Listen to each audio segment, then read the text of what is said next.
બહુ ટાઈમપાસ કરી લીધો. થોડું અહીંયા ધ્યાન આપો કે અંગ્રેજીમાં 3 આર્ટિકલ્સ હોય છે.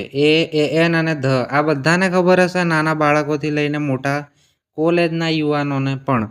પરંતુ એક વસ્તુ નથી ખબર હોતી કે આ બધાનો ઉપયોગ કયા સમયે, કેવી રીતે અને ક્યાં કરવો. જેમાં ગડબડ કરતા હોય છે મોટાભાગે જાહેર પરીક્ષાઓમાં પણ. તો સામાન્ય રીતે એબીસીડીમાં કુલ અક્ષર હોય છે 26, એટલે કે 26, જેમાં 5 અક્ષર હોય છે સ્વર. આ બધાને ખબર હશે. 21 અક્ષર હોય છે વ્યંજન. અને અંગ્રેજીમાં સ્વરને શું કહેવાય છે? વોવલ્સ. અને વ્યંજનને કહેવાય છે કોન્સોનન્ટ્સ. હવે આ જે છે એમાં એક વસ્તુ છે કે જે શબ્દની શરૂઆત સ્વરથી થાય એની આગળ એન આર્ટિકલ લાગશે.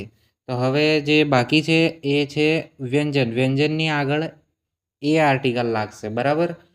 તો આમાં કેટલાક વધારાના નિયમો છે, પણ પહેલાં એક એક્ઝામ્પલ જોઈએ સ્વરનું. તો અહીંયા એપલ છે. એપલની શરૂઆતનો અક્ષર એ છે જે સ્વર છે, એટલે એની આગળ એન લાગશે. An apple. બરાબર. એવી જ રીતે અહીંયા ઓનેસ્ટ. હોનેસ્ટ જે છે એમાં એ છે વ્યંજન જરૂર છે, પરંતુ પ્રોબ્લેમ એ છે કે એનો ઉચ્ચારણ જે છે એ સ્વરનું છે, ઓ છે. ઓનેસ્ટ બોલાય આને, હોનેસ્ટ નહીં. એટલા માટે એની આગળ એન લાગશે. આવી રીતે ઘણા બધા નિયમો છે જે શીખવાની જરૂર છે. જો તમે શીખવા માંગતા હો તો કમેન્ટમાં યસ ટાઈપ કરો. હું સંપૂર્ણ માહિતીવાળો વિડીયો અપલોડ કરીશ.